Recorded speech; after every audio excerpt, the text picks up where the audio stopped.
Salut à toutes et à tous. Voici une nouvelle vidéo à propos de mon projet Parlez-vous français, dont j'ai déjà enregistré plusieurs vidéos où j'explique le design, j'explique l'intégration du CSS et HTML du design avec Tailwind entre autres, et puis où j'explique aussi le processus et mon approche pour coder les fonctionnalités du quiz. Et donc aujourd'hui, je vais vous expliquer comment j'ai centralisé le contenu du quiz, donc celui-ci, ainsi que les solutions, dans un même fichier JSON.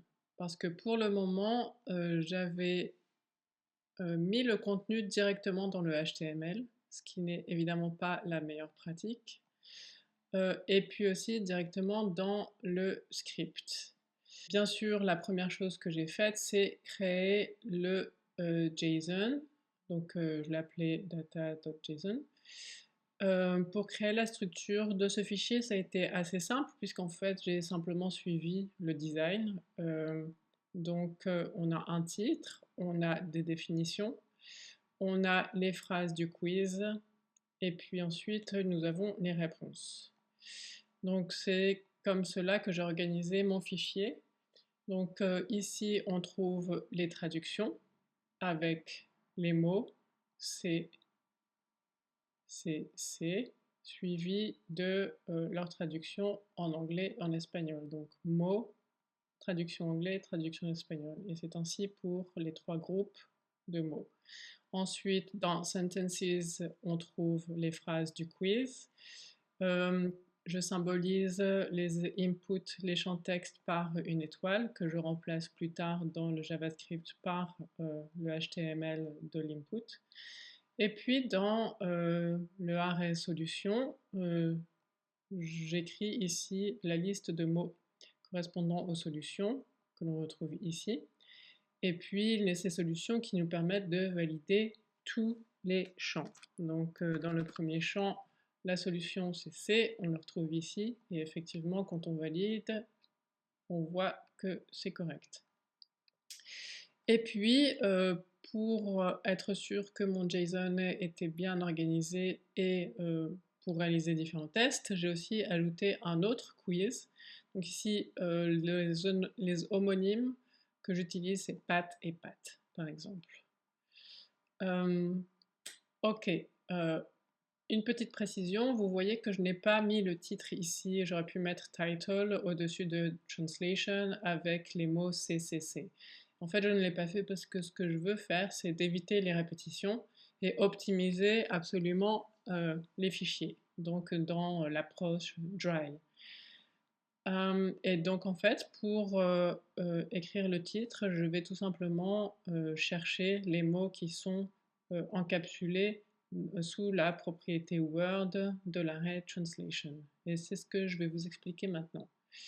Donc, ici, ce que l'on veut faire, c'est dans le HTML, dans l'élément H1, qui possède l'ID title h1, je vais injecter ce contenu-là, C, C, C. Comment je vais procéder? Eh bien, la première chose que je vais faire dans le JavaScript, c'est que je vais créer une variable pour aller chercher cet élément du DOM, du HTML. Donc getElementsById, title h1. Donc j'aurais pu tout simplement aller chercher le tag h1 puisque normalement il n'y en a qu'un seul par page, bien sûr. Mais en fait, comme je veux garder la même approche que je vais avoir pour sélectionner les autres éléments du DOM, je vais faire getElementsById. Ensuite, ce que je veux bien sûr, c'est aller accéder au JSON pour aller récupérer ces valeurs. Et pour cela, bien sûr, il faut d'abord que j'importe mon fichier JSON dans mon JavaScript. Et donc, je vais aller chercher le fichier qui a le type JSON. Et là, ici, le mot-clé, c'est with. Et je le précise parce que je travaille dans un environnement qui est encore à ce stade-là du développement du projet en Vanilla JavaScript. Et donc si ici j'utilise le mot-clé Arset, ça ne fonctionne pas, alors qu'avec with, ça fonctionne parfaitement. Et donc je store ce chemin dans une variable quizData. Donc à chaque fois que je vais utiliser cette variable, je vais avoir accès directement aux données du JSON, du fichier. Et donc maintenant, ce que je veux, c'est que je vais récupérer dans l'arrêt translation les valeurs de la propriété Word de l'index 0, de l'index 1 et de l'index 3. Et donc c'est ce que j'ai fait ici. Donc bien sûr j'utilise un loop. Le loop s'arrêtera quand j'aurai atteint la quantité d'index qui existe dans translation. Et donc là je vais accéder aux données recherchées, donc dans quiz data, quiz, translation, word. Donc c'est ce qu'on a ici, hein. Quiz, translation, word. Et je vais storer, je vais récupérer chaque valeur des mots, des words, de la propriété word, dans un array qui s'appelle words translation que j'ai créé plus tôt. Donc là, je vais récupérer toutes ces données. Et ces données, je vais les envoyer dans mon élément du HTML, dans mon élément H1. Et donc, je vais envoyer le texte qui est récupéré dans l'arrêt Word Translation. Et cet arrêt, je vais le convertir en string afin de pouvoir formater le texte et séparer chaque valeur par une virgule et un espace. Donc là, c'est exactement ce que j'ai fait. Donc quand vous voyez le résultat, j'ai les valeurs de la propriété Word, de chaque propriété Word à l'intérieur de Translation, séparées d'une virgule et d'un espace. Donc évidemment, comme là, maintenant, le contenu n'est pas codé à l'intérieur du HTML, mais envoyé directement de manière dynamique depuis JavaScript dans le DOM. Ça signifie que ici, je ne vois pas le texte que j'ai envoyé, bien entendu. Mais par contre, si j'inspecte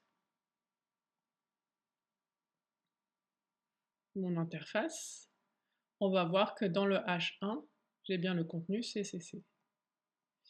Et enfin, pour vous montrer que la gestion du contenu via le JSON fonctionne bien, je vais faire un test. Donc je vais changer SES en SAIS.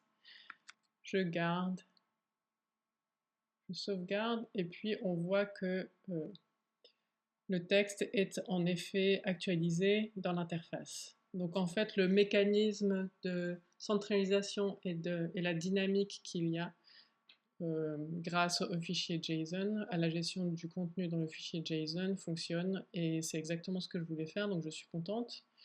J'ai procédé à la même chose pour le reste du quiz. Donc la prochaine étape pour moi dans le développement de cette page, c'est de veiller à bien ajouter dans mon code les attributs ARIA afin de pouvoir naviguer ou vocalement ou avec le clavier. Donc si vous avez une question, n'hésitez pas à me contacter. Allez, merci, ciao!